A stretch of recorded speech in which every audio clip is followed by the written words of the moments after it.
Aku hanya ingin rumah tangga yang tenang. Tapi siapa sangka, air mataku justru menetes di antara tumpukan baju kotor yang tak pernah selesai. Pagi itu, matahari baru saja menembus sela-sela tirai ruang dapur. Uap teh hangat yang baru kuseduh mengepul di udara, menyebarkan aroma melati yang menenangkan. Dari ruang tamu, ku dengar tawa kecil Rafa, anakku yang baru berusia 5 tahun. Ketika Arman menggelitik perutnya. Rumah kami tidak besar, hanya terdiri dari 2 kamar, dapur kecil, dan halaman belakang, tempat jemuran berdiri miring. Namun, bagi kami, itu sudah cukup.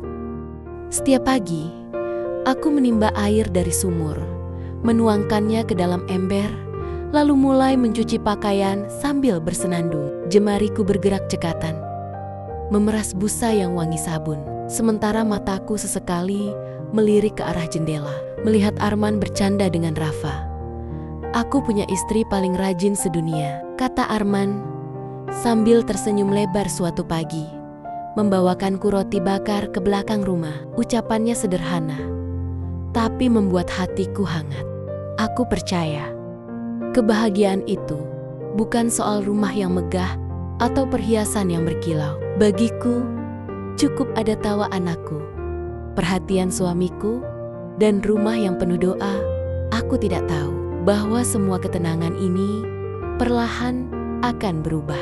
Dan aku pun tidak pernah membayangkan suara yang kudengar dari dalam rumah suatu siang nanti akan menjadi awal dari luka yang sulit kulupa.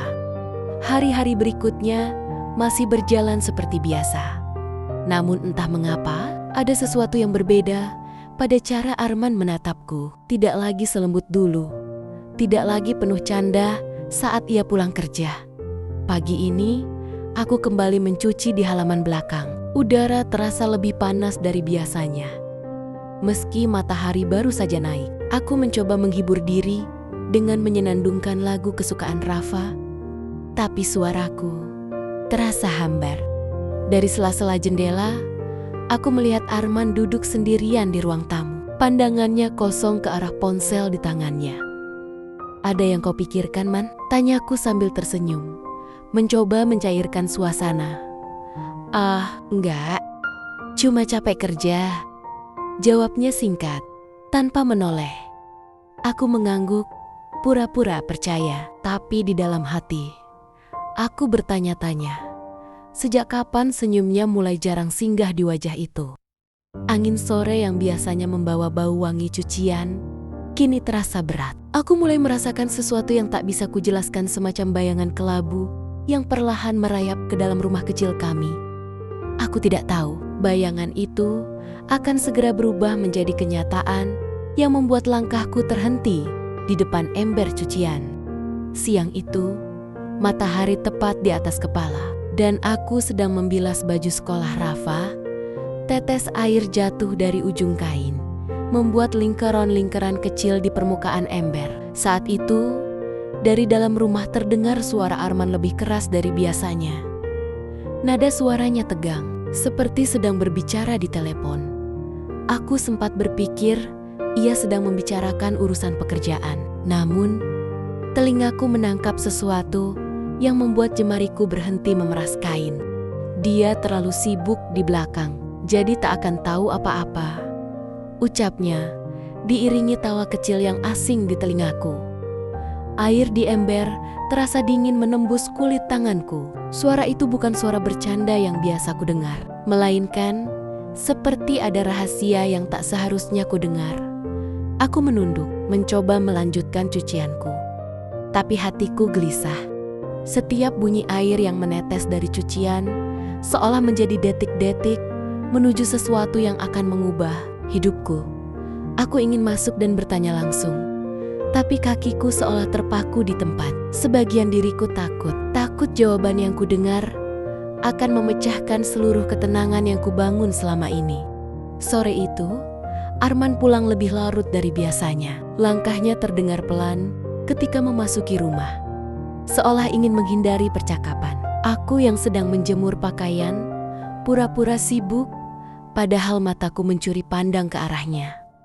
"Makan malam sudah siap, Man?" ucapku dengan nada selembut mungkin. "Iya, nanti," jawabnya singkat, lalu duduk di ruang tamu sambil menatap layar ponsel. Jemarinya bergerak cepat. Sesekali, bibirnya membentuk senyum tipis yang tidak tertuju padaku. Ada jeda panjang di antara kami. Dulu, jeda itu selalu diisi dengan tawa atau cerita seputar hari yang kami lalui. Kini, hanya ada suara sendok menyentuh piring dan derit kursi. Malamnya, aku mencoba bertanya dengan hati-hati. "Man, akhir-akhir ini kamu kelihatan jauh. Ada yang salah?" Arman tersenyum samar, lalu mengusap kepalaku. "Capek aja, Ron. Jangan dipikirin." Aku mengangguk, meski hatiku tidak sepenuhnya percaya. Di tempat tidur, aku memejamkan mata sambil mendengar suara notifikasi ponselnya yang terus berbunyi. Setiap bunyinya seperti menggatu-ginggetak pintu hatiku, mengundang rasa ingin tahu yang semakin tak terbendung. Aku mulai merasakan bahwa di balik keheningan ini ada sesuatu yang sedang disembunyikan dariku. Sesuatu yang akan menguji sejauh mana aku mampu bertahan. Aku mulai merasakan bahwa di balik keheningan ini ada sesuatu yang sedang disembunyikan dariku. Pagi itu, saat menjemur pakaian, aku melihat kemeja putih Arman yang biasanya kusetrika rapi, kini beraroma wangi, berbeda bukan wangi sabun cucianku, melainkan aroma parfum lembut yang tidak pernah kupakai. Hatiku berdesir aneh. Aku mencoba menepis prasangka, namun mataku menangkap sesuatu di saku kemeja itu, sehelai kertas kecil berwarna merah muda dengan tulisan tangan yang tidak kukenal. "Terima kasih untuk hari ini." Tanganku bergetar saat membacanya, seolah-olah dunia di sekitarku mendadak sunyi. Hanya suara detak jantungku yang terdengar. Aku melipat kertas itu perlahan dan menyelipkannya ke dalam laci meja rias, memastikan Arman tidak tahu aku menemukannya. Siang harinya, saat mencuci di belakang, aku kembali mendengar suaranya di dalam rumah. Kali ini, nadanya lebih lembut, seperti sedang berbicara kepada seseorang yang istimewa. "Kapan kita bisa bertemu lagi?" katanya, diiringi tawa kecil yang dulu hanya untukku. Air cucian di ember memantulkan bayangan wajahku lelah, pucat, dan penuh tanya. Aku tahu, isyarat-isyarat ini bukan kebetulan, dan cepat atau lambat, aku harus menyiapkan hati untuk kebenaran yang mungkin menyakitkan. Malam itu, aku duduk di tepi ranjang, memandangi Arman yang tertidur pulas. Ponselnya tergeletak di meja samping, layar menghitam. Rasanya seperti ada magnet yang menarik tanganku untuk meraih dan membukanya, tapi aku mengurungkan niat. Bukan karena aku tidak ingin tahu, tapi karena aku ingin memastikan setiap langkahku nanti memiliki bukti yang tak terbantahkan. Aku tak mau mengambil keputusan hanya dari prasangka. Keesokan harinya, aku mulai memperhatikan setiap gerak-geriknya. Saat ia berpamitan kerja, aku menghitung jam pulangnya. Saat ia mandi, aku mencatat aroma sabun yang dipakainya. Bahkan saat mencuci bajunya, aku menyimpan kancing yang lepas atau nota kecil yang terselip di saku. Setiap detail seperti potongan puzzle yang perlahan membentuk gambar besar, gambar yang belum utuh, tapi mulai menampakkan sesuatu yang mengusik hatiku. Aku sadar, perjalananku untuk mencari kebenaran ini tidak akan mudah. Tapi untuk Rafa, untuk diriku sendiri, aku harus melangkah. Meski itu berarti harus menatap langsung pada sesuatu yang selama ini kuharapkan tidak pernah ada. Hari itu, awan mendung menggantung di langit. Aku memutuskan mengikuti langkah Arman secara dayam-dayam setelah ia berpamitan untuk lembur. Jarak antara kami tak terlalu dekat, tapi cukup untuk memastikan aku tidak kehilangannya di tengah keramaian. Ia berjalan menuju sebuah kafe kecil di sudut kota. Dari balik kaca jendela, aku melihatnya duduk di pojok ruangan. Tak lama kemudian, seorang perempuan datang anggun, mengenakan gaun sederhana berwarna biru. Senyum Arman mengembang. Senyum yang beberapa bulan terakhir tak pernah lagi kuterima. Mereka berbincang, dan aku melihat Arman mendorong cangkir kopi ke arahnya, lalu tertawa bersama, gerak tangannya pelan. Seolah ingin melindungi perempuan itu dari dunia luar. Ada keakraban yang terlalu jelas untuk diabaikan. Aku berdiri di trotoar. Hujan mulai turun rintik-rintik, membasahi ujung jilbabku. Rasanya seperti menatap lembaran hidupku yang mulai luntur warnanya. Aku tak berani melangkah masuk, tapi aku juga tak mampu berpaling. Saat itu aku tahu potongan puzzle yang kukumpulkan selama ini akhirnya membentuk gambar utuh, dan gambarnya adalah kenyataan yang paling tak ingin kulihat. Sepanjang perjalanan pulang, hujan menempel di wajahku, bercampur dengan panas yang menyengat di dada. Di kepalaku, satu pertanyaan berputar tanpa henti. Haruskah aku diam demi mempertahankan rumah ini, atau bicara dan mempertaruhkan segalanya? Sesampainya di rumah, aku duduk di ruang tengah tanpa menyalakan lampu. Aku ingin mendengar suara pintu dibuka, ingin melihat tatapan matanya saat berhadapan denganku setelah pertemuan itu. Tapi ketika Arman masuk, ia hanya tersenyum samar, seperti tak ada yang terjadi. "Kamu belum tidur?" tanyanya. Aku menatapnya lama. Kata-kata sudah berada di ujung lidah, namun tertahan. Aku tahu, sekali aku mengucapkannya, tidak akan ada jalan kembali. Di kamar, aku mencoba tidur, tapi mataku tetap terbuka, menatap langit-langit. Aku sadar, esok aku harus memilih bertahan dalam ketidakpastian atau melangkah menuju kebenaran yang mungkin akan meruntuhkan segalanya. Di tengah malam yang hening, aku memeluk Rafa yang tidur di sebelahku. Hangat tubuhnya membuatku sadar, apapun yang akan terjadi, aku harus mengambil keputusan yang benar. Meski keputusan itu akan mengubah hidupku selamanya. Pagi itu, udara terasa lebih dingin dari biasanya. Aku menyiapkan sarapan seperti biasa.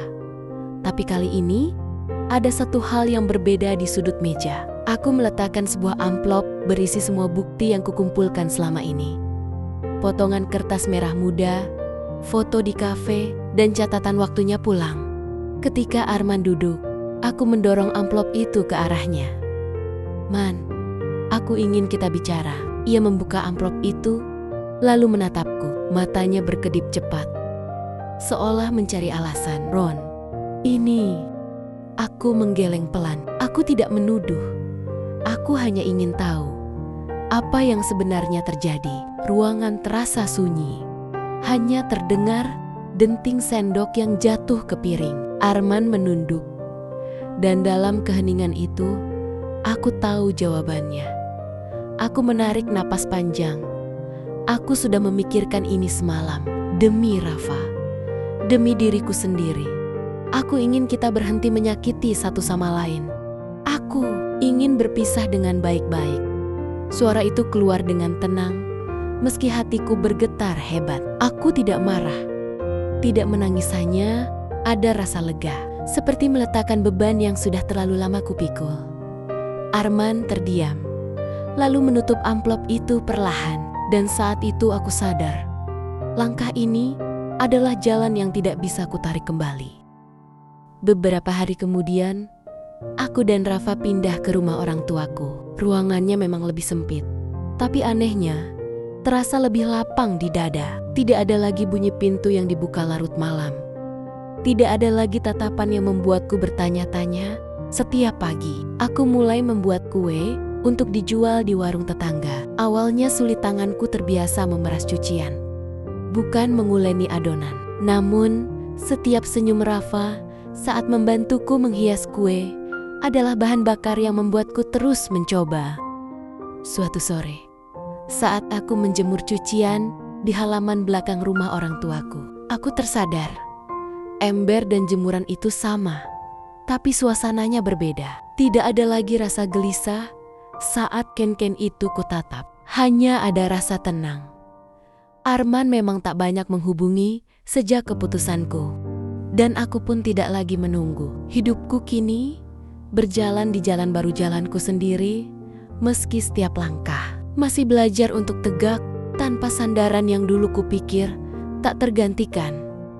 Aku tidak tahu apa yang menantiku di depan, tapi untuk pertama kalinya setelah sekian lama, aku merasa bebas. Hari-hari mulai terasa lebih ringan. Meski lelah mengurus usaha kecilku dan Rafa sendirian, aku bisa merasakan setiap detik bersama anakku tanpa dibayangi rasa cemas. Suatu pagi di pasar, aku tak sengaja melihat Arman dari kejauhan. Ia berjalan sendirian, menunduk, langkahnya pelan. Ada gurat lelah di wajahnya. Berbeda jauh dari sosok yang dulu ku kenal. Aku hanya berdiri sejenak, menatap, lalu memilih berbalik. Bukan karena benci, tapi karena aku sudah selesai dengan kisah itu. Dalam perjalanan pulang, Rafa menggenggam tanganku erat. "Bu, nanti kita bikin kue lagi ya? Aku mau yang bentuk bintang." Aku tersenyum, mengangguk. Permintaan sederhana itu membuatku sadar. Kebahagiaan ternyata bisa sesederhana membuat kue bersama anak sendiri, tanpa harus menunggu validasi dari siapapun. Malamnya, aku menulis di buku catatan kecilku, "Terima kasih Tuhan untuk luka yang mengajarkan aku berdiri, dan untuk kekuatan yang lahir dari air mata." Dan saat menutup buku itu, aku tahu aku sudah berada di jalanku yang benar. Dan kali ini, aku tak akan menoleh ke belakang lagi. Setiap pagi, kini dimulai dengan aroma teh hangat dan tawa Rafa yang mengisi rumah kecil kami. Tak ada lagi ketakutan akan amarah yang meledak atau tatapan meremehkan yang membuatku merasa tak berharga. Suatu sore, langit memerah indah di ufuk barat. Aku berdiri di beranda, memandangi Rafa bermain di halaman. Angin membawa suara tawa anakku, menghapus sisa-sisa kenangan pahit yang dulu menjeratku. Di momen itu, aku menyadari kebebasan bukan hanya soal lepas dari seseorang, tapi juga lepas dari rasa takut di dalam diri sendiri. Aku mungkin pernah jatuh berkali-kali, tapi aku bangkit dan bangkit lagi. Luka-luka yang dulu kututupi kini menjadi lencana keberanianku. Dan saat Rafa berlari memelukku sambil berkata, "Ibu, kita kuat ya." Aku tersenyum sambil membisikkan, "Ya, Nak, kita kuat dan kita akan selalu bahagia." Malam itu, aku menutup semua bab lama dalam hidupku, lalu memulai bab baru dengan aku sebagai penulisnya, bukan korban di dalamnya. Aku pernah mencintainya seperti rumah, tapi ternyata dia hanyalah atap bocor yang membuatku basah oleh air mata. Hari ini aku pergi bukan karena aku lemah, tapi karena aku akhirnya sadar aku berhak berdiri di bawah langit yang utuh tanpa takut hujan lagi. Langkah Nadira mantap meninggalkan rumah yang dulu ia bangun dengan penuh cinta, kini terasa seperti penjara kenangan. Udara sore menyapu wajahnya, membawa aroma kebebasan yang selama ini ia rindukan. Fajar hanya berdiri mematung di ambang pintu. Tatapannya kosong, seolah baru menyadari bahwa harta yang paling berharga telah ia lepaskan. Di luar sana, langit senja berwarna jingga keemasan. Nadira menatapnya sambil tersenyum tipis, bukan senyum kemenangan, tapi senyum seorang perempuan yang akhirnya berdamai dengan masa lalunya. Ia tahu perjalanan ke depan tak akan mudah, tapi setidaknya ia melangkah dengan hati yang utuh dan martabat yang tak lagi diinjak. Di dalam hatinya, Nadira berbisik, "Terima kasih Tuhan, karena akhirnya aku belajar bahwa kehilangan orang yang salah adalah cara paling indah untuk menemukan diriku sendiri."